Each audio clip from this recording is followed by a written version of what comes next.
Et du rouge, on va passer au bleu de la Méditerranée. C'est en Grèce, à Athènes, qu'on vous emmène aujourd'hui en week-end.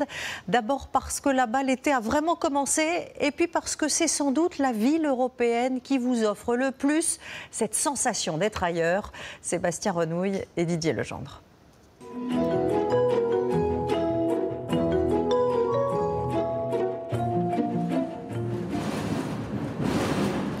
Notre week-end débute dans le vacarme d'un funiculaire conçu dans les années 60. En haut, le mont Lycabette, 277 mètres, et l'envie d'être conquérant. Athènes, nous voilà. Empilées sur 40 km², les habitations, pour la plupart construites après la Seconde Guerre mondiale, ne dégagent pas un charme inoubliable, mais en surplomb, un incontournable.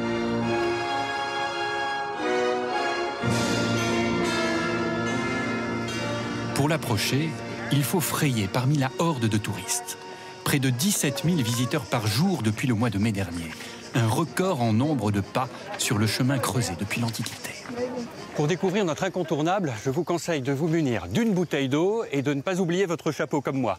Après un certain nombre de marches, nous voici sur la colline de l'Acropole, juste au pied du Parthénon. Ce temple, édifié vers 445 avant Jésus-Christ, était dédié à la déesse Athéna, patronne de la cité antique.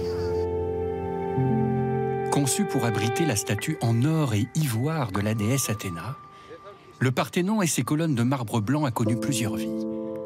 Temple dans l'Antiquité, citadelle sous l'occupation ottomane. En contrebas, les cariatides, statues de femmes, semblent indifférentes aux méandres du temps sous un soleil de feu. Pas une ombre alentour, sauf sous cet arbre orphelin.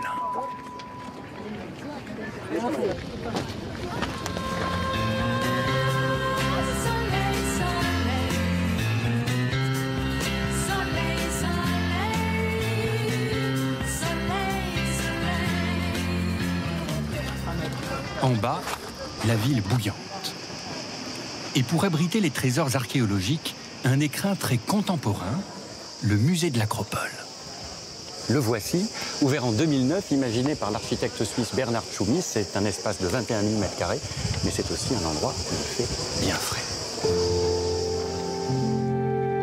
Inauguré en 2009, le bâtiment climatisé d'acier, de verre et de ciment rassemble près de 4000 objets issus de fouilles, toutes réalisées sur la colline de l'Acropole. Au troisième étage, nous découvrons la galerie du Parthénon. 50 colonnes d'acier, 160 mètres de frise reproduisent à l'identique les proportions du temple en lumière naturelle.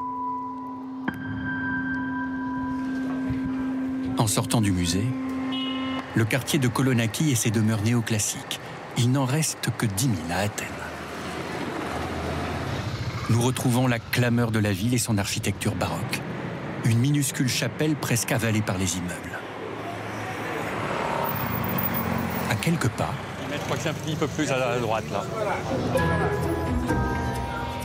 La halle municipale d'Athènes. Ici, le marché aux poissons. C'est là qu'Athéna, une grecque parfaitement francophone, nous conduit. Alors là, il y a des sardines, des anchois. Le prix varie selon le jour de pêche. La pêche d'hier est à 1,98 € le kilo. Celle d'aujourd'hui à 4,99 €. Construite à la fin du 19e siècle, les halles remplacent l'ancien bazar de l'époque turque. Merci beaucoup.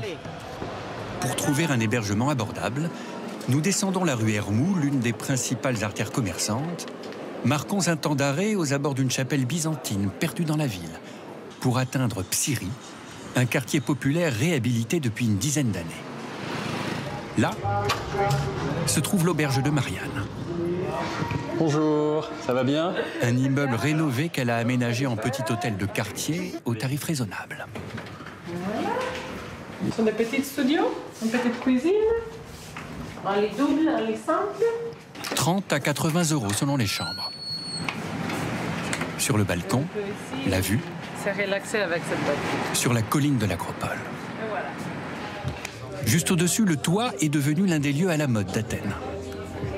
Il n'y avait rien, donc on a fait peu à peu une petite bar ici.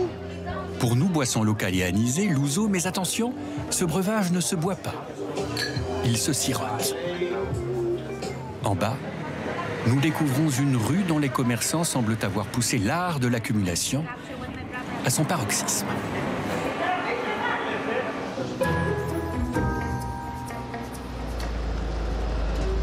Découvrir cette boutique revient un peu à pénétrer dans une grotte. Paniers, faïences, ustensiles de cuisine, casseroles en équilibre surveillées par les balais-brosses, ce n'est pas du désordre. C'est presque de l'art.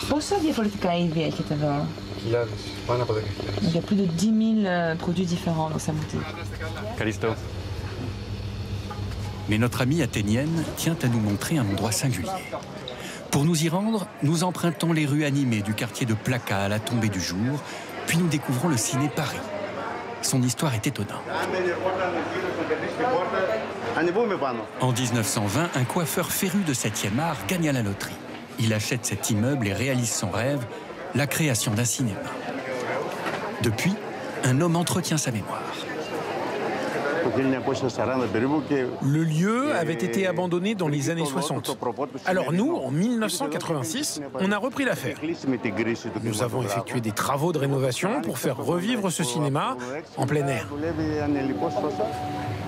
Athènes compte près de 90 cinémas en plein air.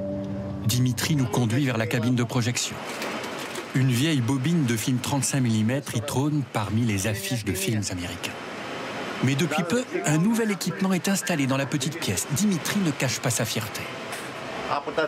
De tous les cinémas en plein air, nous sommes les seuls à bénéficier de la technologie 4K. Et la technologie s'exprime juste derrière le comptoir du bar, entre deux commandes de boissons. Vraiment, ça va être très profitable, ces changements. Ce soir-là, la projection d'un film français place l'actrice Juliette Binoche au pied de l'Acropole. J'étais bien sur cette photo interview expressive.